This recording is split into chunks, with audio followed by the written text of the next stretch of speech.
हाँ जी, नेक्स्ट देखो बच्चे, अब आपका है that is functions and importance of statistics in economics, कि स्टैटिस्टिक्स का इकोनॉमिक्स में क्या इंपॉर्टेंस है, हम क्यों स्टैटिस्टिक्स को इकोनॉमिक्स में यूज़ करते हैं, ठीक है। तो अब सबसे पहले तो आपको बता दूं कि जो फादर ऑफ आपका स्टैटिस्टिक्स है, ठीक है, वो कौन है, Ronald Fisher. Father of economics में आपको बता चुकी थी, दैट इज़ एडम स्मिथ, और फादर ऑफ स्टैटिस्टिक्स कौन है, रोनाल्ड फिशर। तो अब देखो इसमें उन्होंने एक वर्ड बोला था कि a day might come when the department of economics in the universities will go out of the control of economic theoreticians and come under the control of statistical workshop in the same manner as the department of physics and chemistry have come under the control of experimental laboratories। अब देखो अगर science है तो science का practical base कहाँ चलता है, labs में चलता है, जहाँ पे फिजिक्स और केमिस्ट्री की लैब्स होती हैं, जहाँ पर आप उनका प्रैक्टिकल करते हो, ठीक है। तो वही प्रोफेसर तिब्बत ने वही सेम चीज़ बोला था कि अब क्या हो आने वाले टाइम में क्या होगा कि अब ऐसी यूनिवर्सिटीज़ बनेंगी जहाँ पर क्या होगा कि इकोनॉमिक्स का जो प्रैक्टिकल कंसेप्ट है ना, वो किस बेसिस पर दिखाया जाएगा, स्टैटिस्टिकल बेसिस पर, मतलब स्टैटिस्टिकल वर्कशॉप होगी जहाँ पर कंप्लीट प्रैक्टिकल नॉलेज दी जाएगी कि आप स्टैटिस्टिकल कैसे कर सकते हो, और बेसिकली अब हो भी रहा है, ठीक है। जैसे इसके काफ़ी सारे जो है इंस्टीट्यूट्स हैं आपके स्टैटिस्टिक्स के, ठीक है। जैसे आपका CSO है, that is centre of statistics office, ठीक है। NSC, नेशनल स्टैटिस्टिक्स कमीशन, ठीक है। तो ये सब क्या है, इंस्टीट्यूशंस है, और भी बहुत से इंस्टीट्यूशंस है, बट मेन ये तो आपके मेन आते हैं, ठीक है। NSSO भी है, मतलब वो उसके बारे में तो हमने अभी पढ़ना ही है इस चैप्टर में, वो आपका नेशनल स्टैटिस्टिकल सैम्पल सर्वे ऑर्गेनाइजेशन होती है, ठीक है। तो ये क्या है, ये बेसिकली आपके इंस्टीट्यूट्स हैं जहाँ पर प्रॉपर ट्रेनिंग दी जाती है स्टैटिस्टिक्स की, कि आप कैसे स्टैटिस्टिक्स कर सकते हो, क्लियर। तो उसके बाद अब देखो इसमें आपका आता है कि इम्पॉर्टेंस उसकी क्या है इकोनॉमिक्स बेसिस पर। तो फर्स्ट वन आता है आपका that is quantitative expression of economic problem, कि जितनी भी आपकी इकोनॉमिकल प्रॉब्लम्स हैं आपकी कंट्री में, तो जब हम उसको क्वांटिटेटिव एक्सप्रेशन दे देते हैं, उसको क्वांटिटी बेस पे जब एक्सप्लेन कर देते हैं, तो वो आपके लिए ईजी हो जाता है ज़्यादा अंडरस्टैंड करना। तो ये चीज़ मैं आपको जैसे पहले बोल चुकी हूँ कि आपकी इकोनॉमिक में नंबर ऑफ़ प्रॉब्लम्स होती हैं, ठीक है। जैसे अनएम्प्लॉयमेंट की प्रॉब्लम, कि आपकी कंट्री में अनएम्प्लॉयमेंट कितनी है, ठीक है, आपकी कंट्री में पॉपुलेशन बहुत ज़्यादा तो नहीं है, प्राइस लेवल क्या है, मतलब कंट्री में चीज़ें ज़्यादा महंगी है या फिर सस्ती हैं, प्रॉब्लम ऑफ श्रिंकिंग एक्सपोर्ट, की आपका कंट्री का एक्सपोर्ट कम हो रहा है, मतलब जो भी आप चीज़ें बाहर भेजते हो उसको हम क्या बोलते हैं, एक्सपोर्ट बोलते हैं, मतलब अदर कंट्रीज़ के साथ जब आप क्या करते हो, ट्रेड करते हो, ठीक है, तो उसको हम बोलते हैं एक्सपोर्ट। तो अगर आपका एक्सपोर्ट जो है वो कम हो रहा है, ठीक है, तो अगर देखो इसको सिर्फ थ्योरी बेस पे लिखा जाए कि अनएम्प्लॉयमेंट ज़्यादा है, प्राइस ज़्यादा राइज हो रहे हैं, एक्सपोर्ट कम हो रहा है, तो इससे आपको प्रॉपर जजमेंट नहीं मिल सकती कि कितना परसेंटेज या कितनी वैल्यू पे कम हो रहा है, जिसको हमने क्या करना है, इम्प्रूव करना है। तो जब इन चीज़ों को हम क्वांटिटेटिवली एक्सप्रेस करते हैं तो वो आपका स्टैटिस्टिक्स बनता है, ठीक है। और जनरली ये चीज़ होती भी है। तो स्टैटिशियंस ही होते हैं जो क्या करते हैं, इन चीज़ों के बारे में एनालाइज करते हैं, इन चीज़ों का डाटा कलेक्ट करते हैं और उस बेसिस पर हमें क्या प्रोवाइड करते हैं, रिजल्ट प्रोवाइड करते हैं। अब जैसे देखो यहाँ पे बोला गया कि it is the problem of unemployment, we make it quantitative expression stating that saying 20% of Indians working population is unemployed, और दैट बिटवीन द ईयर 1995 और 2010। अब देखो ये एक प्रॉपर स्टेटिस्टिकल हुआ है 1995-2010 में, ठीक है, कि जो आपका परसेंटेज है वो अनएम्प्लॉयड वर्किंग पॉपुलेशन का वो क्या है, इंक्रीज़ हो गया फ्रॉम 18% टू 9.4%। एक सेकेंड, आई थिंक यहाँ पर आपका 19 होना चाहिए, ठीक है, क्योंकि इंक्रीज़ हो रहा है तो ऑब्वियसली यहाँ पे 19 है तो 9 होगा, तो वो तो डिक्रीज़ हो जाएगी। तो ये सब चीज़ें आपको क्या बताती हैं, आपका क्वांटिटेटिव एक्सप्रेशन बताती हैं कि हमारी इकोनॉमी में क्या क्या इकोनॉमिक प्रॉब्लम्स चलती हैं, ठीक है। देन आता है आपका इंटर सेक्टरल और इंटर टेम्परल कंपैरिजन। अब इकोनॉमिक्स में हम जो क्वांटिटेटिव एक्सप्रेशंस करते हैं उसको हम दो बेसिस पर भी करते हैं, मतलब इंटर सेक्टरल होता है और एक होता है इंटर टेम्परल। अब इंटर सेक्टरल कौन सा होता है, जहाँ पर हम कंपैरिजन करते हैं डिफरेंट सेक्टर्स का, ठीक है। वो डिफरेंट सेक्टर्स क्या होंगे, सपोज कर लो जैसे रूरल और अर्बन एरिया, ये क्या है, दो सेक्टर्स हैं, ठीक है। एग्रीकल्चर और इंडस्ट्री, ये भी क्या है, दो सेक्टर्स हैं अलग अलग, ठीक है। या फिर स्टेट बेसिस पर भी हो सकता है, लाइक पंजाब एंड हरियाणा, ठीक है। तो सेक्टर्स हैं अलग अलग, तो इनका हम जब कंपैरिजन करते हैं तो वो आपका क्या आता है, इंटर सेक्टरल में, ठीक है। और इंटर टेम्परल कंपैरिजन कौन सा होता है, जब हम कंपैरिजन करते हैं on the basis of time basis पर। अब सपोज़ हम सिर्फ और सिर्फ पंजाब का करें कि पंजाब में अनएम्प्लॉयमेंट, सपोज कर लो कि प्रीवियस ईयर में अनएम्प्लॉयमेंट आपकी ज़्यादा थी, अब क्या है आपकी अनएम्प्लॉयमेंट पंजाब में थोड़ी कम हो गई है, ठीक है। तो वो आपको क्या शो करेगा, पीरियड बेसिस पर, मतलब हम सेक्टर चाहे यहाँ पर एक ही ले लें बट उसका जो कंपैरिजन है वो करेंगे पीरियड बेसिस पर, ठीक है। जैसे यहाँ पे वो क्या बोल रहे हैं कि this would mean making a comparison over different plans period of the rural and urban unemployment. अब यहाँ पे वो किसका कंपैरिजन कर रहे हैं, डिफरेंट प्लान पीरियड, मतलब कि डिफरेंट टाइम पीरियड की बात कर रहे हैं कि डिफरेंट टाइम पीरियड में रूरल में और अर्बन में कितनी अनएम्प्लॉयमेंट रही, ठीक है। तो जब टाइम बेसिस आपका आ जाता है तो उसको हम इंटर टेम्परल बोलते हैं। देन आता है आपका working out cause and effect relationship. Obvious है, ये चीज़ पहले भी करी है कि स्टैटिस्टिकल आपका तभी पॉसिबल है जब आपका कॉज एंड इफेक्ट रिलेशन होता है, ठीक है, जिसके नंबर ऑफ कॉजेज़ होते हैं। तो इकोनॉमिक्स में भी इकोनॉमिस्ट क्या फाइंड आउट करने की कोशिश करते हैं कि क्या कॉज एंड इफेक्ट रिलेशन है बिटवीन डिफरेंट सेट्स, ठीक है। अब जैसे इन्होंने एक एग्जांपल दिया है कि जो इकोनॉमिक्स है, come to know that it is because of the decline in demand that investments in the economy has tend to shrink, ठीक है। तो उसी बेसिस पर हम क्या करते हैं, सजेशंस निकालते हैं या फिर अपना रिज़ल्ट निकालते हैं कि आगे फर्दर हम क्या पॉसिबल आउटकम लेके आ सकते हैं। अब जैसे इस एग्जांपल का मीनिंग क्या है, वो क्या बोल रहे हैं कि जब स्टैटिस्टिकल बेसिस पर हमें ये पता चला कि डिमांड जो है वो बहुत कम हो गई है चीज़ों की, ठीक है, जिसकी वजह से इन्वेस्टमेंट क्या होगी इकोनॉमी में, कम। क्योंकि देखो इन्वेस्टमेंट क्या है कि जब आप पैसा लगा रहे हो बिज़नेस में, अगर लोग डिमांड नहीं कर रहे गुड्स की, तो क्या आप अपना बिज़नेस ज़्यादा और प्रोग्रेस करोगे, आपके पैसे तो डूब जाएंगे। तो इन इकोनॉमी में इन्वेस्टमेंट क्या हो जाएगी, कम। तो ये चीज़ क्या है आपकी इकोनॉमी के लिए गलत है, तो ठीक है। तो इसी रिज़ल्ट को देखकर आप क्या फर्दर प्लान्स बनाना शुरू करोगे, ठीक है। जैसे they can suggest the government to adopt such measures as would increase the level of demand in the economy. तो जिससे क्या एक गवर्नमेंट को प्लान सजेशन मिलेगा कि हमें लेवल ऑफ डिमांड को इंक्रीज़ करने के लिए क्या क्या न्यू मेजर्स अडॉप्ट करने चाहिए, ठीक है। अब इसमें ये कौन कौन से मेजर्स हो सकते हैं, लाइक अगर हम जो इंटरेस्ट रेट्स हैं, इंटरेस्ट रेट्स को कम कर देंगे, ठीक है, या फिर लोन देना, लोन है जो इजीली प्रोवाइड करना शुरू कर देंगे, या जो लोन पे इंटरेस्ट है वो कम कर देंगे, तो लोग क्या है ज़्यादा से ज़्यादा मनी की डिमांड करेंगे। अगर मनी उनके पास होगी तो ऑब्वियसली वो गुड्स की भी डिमांड क्या है, ज़्यादा करेंगे। देन आता है आपका कंस्ट्रक्शन ऑफ इकोनॉमिक थ्योरीज और इकोनॉमिक मॉडल। अब देखो इसमें क्या है कि जो स्टैटिस्टिक्स होती है वो इकोनॉमिक थ्योरी को कंस्ट्रक्ट करती है। कंस्ट्रक्ट मतलब उसको एक प्रैक्टिकल वे देती है। अब जैसे अगर मैं आपको सिर्फ थ्योरी बेस पे एक्सप्लेन कर देती कि there is a inverse relation between price and demand, तो आप उसको ईजिली नहीं समझ पाते जब तक कि मैं उसको स्केड्यूल बनाकर या फिर प्रॉपर उसकी डायग्रामेटिक प्रेजेंटेशन बेसिस पर आपको क्लैरिफाई नहीं करती, ठीक है। तो ये सब चीज़ें क्या होती है, ये स्टैटिस्टिकल बेस होती है, ये स्टैटिस्टिकल डाटा होता है आपका, जहाँ पर आप क्या है रिलेशन देखते हो कि हाँ कि 10 प्राइस पर हमने क्या है 20 क्वांटिटी की डिमांड की। जब प्राइस आपका इंक्रीज़ हो गया तब आपने क्या कर दिया, क्वांटिटी अपनी कम कर दी, ठीक है। तो ये कंपैरिजन आपको बता रहा ना एक तरह से कि जब 10 प्राइस था तब 20 की हमने कंजम्पशन की, जब 20 प्राइस था तब 10 की कंजम्पशन की। तो ये क्या है आपका स्टैटिस्टिकल है, मतलब इकोनॉमिक की थ्योरी को कंस्ट्रक्ट करता है स्टैटिस्टिक, ठीक है।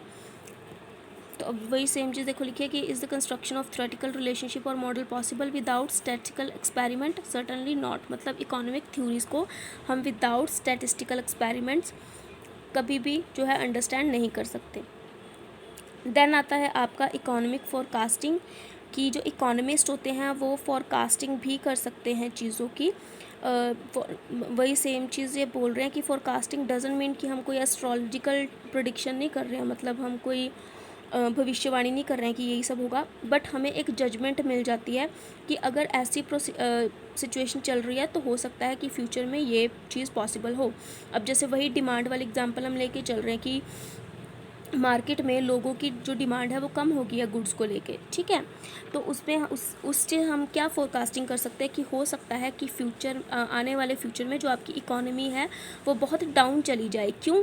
क्योंकि अगर डिमांड नहीं होगी तो लोग क्या है इन्वेस्ट नहीं करेंगे बिज़नेस में पैसा ज़्यादा अर्न करने के लिए, ठीक है।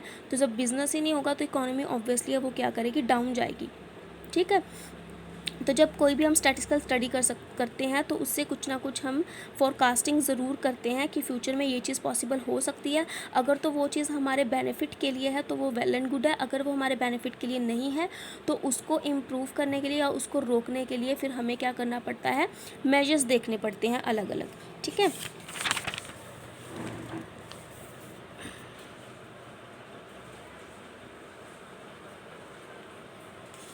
अब जैसे वो एग्जाम्पल बोल रहे हैं कि thus on studying the behaviour of price level over several years the economist can make statistical forecasting about the likely trend और pattern of the price level in the near future. अब वो बोल रहे हैं कि कोई इकोनॉमिस्ट है जो सिर्फ प्राइस लेवल को अच्छे से स्टडी कर रहा है काफ़ी टाइम से कि जो आपका प्राइस है वो कैसे फ्लक्चुएट होता है, ठीक है, मतलब बढ़ रहा है या कम हो रहा है। अगर तो वो कॉन्टीन्यूसली बढ़ ही रहा है तो हम नियरली फ्यूचर प्रेडिक्शन कर सकते हैं कि फ्यूचर में भी ये बढ़ेगा ही। तो अगर डाउन जा रहा है तो डाउन का भी कर सकते हैं। तो अगर तो ये ऑन एन एवरेज बेसिस चल रहा है कि मतलब कभी बढ़ रहा है कभी कम हो रहा है, तो हम नियरली फ्यूचर में एग्जांपल ये आइडिया लगा सकते हैं कि जो प्राइस लेवल है आपका स्लाइटली बढ़ेगा या फिर स्लाइटली क्या है कम भी हो सकता है। तो फ्यूचर प्रेडिक्शन होती है on the basis of result, सही भी हो सकती है गलत भी हो सकती है। ये नहीं कि जो आप फ्यूचर प्रेडिक्शन करोगे वो ऑलवेज सही ही होगी, बट हमें एक हम कह सकते हैं कि जब हम स्टैटिस्टिकल रिजल्ट हमारा निकलता है तो ऑटोमेटिकली कुछ ना कुछ प्रेडिक्शन हमारे माइंड में आती है, क्लियर। देन आता है आपका फॉर्मुलेशन ऑफ पॉलिसीज़, कि जब अगर स्टैटिस्टिकल डाटा हमारे पास होता है तो उससे क्या है हम न्यू जो क्या है पॉलिसीज़ बना सकते हैं, ठीक है। जो गवर्नमेंट है पॉलिसीज़ क्रिएट करती है। अब देखो अगर हमारे पास अनएम्प्लॉयमेंट का डाटा ना होता कि इंडिया में अनएम्प्लॉयमेंट ज़्यादा है, ठीक है, आपको पता है इंडिया में जो है 60% अनएम्प्लॉयमेंट, तो उस अनएम्प्लॉयमेंट अगर वो डाटा होता ही ना तो गवर्नमेंट क्या है न्यू स्कीम्स नहीं लेके आ पाती लोगों को एम्प्लॉयमेंट देने के लिए, ठीक है। तो जैसे प्राइम मिनिस्टर है उसने बहुत सी जो क्या है एम्प्लॉयमेंट स्कीम्स जो है वो लेके आए थे, जैसे मनरेगा था, ठीक है, मनरेगा है जो अभी भी चलती है। इसमें क्या है कि जो लोग जिसको जो पर्सन्स होते हैं मतलब पुअर फैमिली से या फिर बिलोंग करते हैं तो उनको अगर काम नहीं मिलता तो वहाँ पर उनको क्या है काम दिया जाता है। मतलब वो एक मनरेगा एक एक्ट है जिसके अंडर आता है जहाँ पर उनको 100 पर डे के हिसाब से क्या है वेजेस दी जाती है, मतलब एम्प्लॉयमेंट दी जाती है, ठीक है। मतलब आप दिहाड़ी वाला सिस्टम बोल सकते हो, ठीक है। मतलब वही है कि इंडिया से अनएम्प्लॉयमेंट को दूर करने के लिए फिर हम क्या करते हैं बहुत जो गवर्नमेंट क्या करती है अलग अलग पॉलिसीज़ क्रिएट करती हैं, ठीक है। अब जैसे फाइनेंस मिनिस्टर है, ठीक है, तो फाइनेंस मिनिस्टर आपको वैसे पता होना चाहिए इंडिया का कौन है, पर चलो मैं बता देती हूँ। फाइनेंस मिनिस्टर जो इंडिया का है वो है एक लेडी है, वो है आपकी निर्मला सीतारमन, ठीक है, निर्मला सीतारमन ये है फाइनेंस मिनिस्टर। जो पहले फाइनेंस मिनिस्टर थे आई होप आप सबको पता होगा अरुण जेटली, बट वो एक्सपायर हो गए थे तो इसकी वजह से क्या है जो निर्मला सीतारमन को है फाइनेंस मिनिस्टर बनाया गया था। तो यहाँ पे वही सेम स्कीम पॉलिसीज़ है कि अगर आपको स्टैटिस्टिकल डाटा के बारे में पता होगा तो उसी बेसिस पर आप क्या न्यू पॉलिसीज़ क्रिएट कर सकते हो। फाइनेंस मिनिस्टर किस रिलेटेड पॉलिसी क्रिएट करेगा, obviously related to the money, ठीक है, related to the government revenue. अब देखो ये चीज़ आपको पता होनी चाहिए कि गवर्नमेंट को रेवेन्यू जो ज़्यादा जनरेट होती है वो कहाँ से होती है, टैक्सेशन से, मतलब जो इनकम टैक्स हम भरते हैं, ठीक है। वही एक जो मेन सोर्स होता है गवर्नमेंट की रेवेन्यू का, जहाँ जहाँ से क्या है गवर्नमेंट को पैसा आता है। तो अब टैक्सेशन से रिलेटेड पॉलिसीज़ हम तभी बना सकेंगे जब हमें पता होगा कि इंडिया में कितने लोग टैक्स पे करते हैं, ठीक है। तो अब ऑब्वियसली आपको पता ही होगा कि जो टैक्स पेइंग कंसेप्ट है वो क्या है प्रॉपर्ली ऑनलाइन हो चुका है। पहले क्या होता था कि ब्लैक मनी ज़्यादा होती थी, क्यों? क्योंकि बैंकिंग ट्रांजैक्शंस कुछ नहीं होती थी, अकाउंट बेसिस पे ट्रांजैक्शन नहीं होती थी, जितना लोगों के पास पैसा होता था अब वो क्या है नॉर्मल मार्केट में जाते थे, खर्च करते थे और किसी को इस चीज़ का पता थोड़ी चलता था, ठीक है। बट अब क्या है हर चीज़ ऑनलाइन हो गई है, मतलब ऑनलाइन ट्रांजैक्शंस होने लगी है। मतलब आप कुछ भी चीज़ खरीदते हो या बेचते हो वो किस बेसिस पर होती है? ऑनलाइन बेसिस पर, मतलब आपके अकाउंट बेसिस पर होती है। तो इस सब की जो नॉलेज होती है वो किसको जाती है? बैंक को, और बैंक के थ्रू कहाँ जाती है? गवर्नमेंट को, जिससे पता चल जाता है कि किस पर्सन के पास कितना पैसा है, ठीक है। तो उसी बेसिस पर अब तो फिर वही चीज़ देखो कि अगर हमें पता चला कि इंडिया में ब्लैक मनी ज़्यादा है, ब्लैक मार्केटिंग ज़्यादा होती है, तो उसी पॉलिसी को रिड्यूस करने के लिए हमें न्यू पॉलिसी क्या क्रिएट करनी पड़ी? ऑनलाइन ट्रांजैक्शन, मतलब जितनी भी जो भी वर्कअप हमारा नॉर्मली अगर आप देखते हो तो वो डिजिटल बेसिस पर ही चलता है, कि ऑनलाइन ही कंसेप्ट अब सारा चलता है, ठीक है। तो इससे काफ़ी हद तक जो आपकी ब्लैक मनी का कंसेप्ट है वो काफ़ी रिड्यूस हुआ है।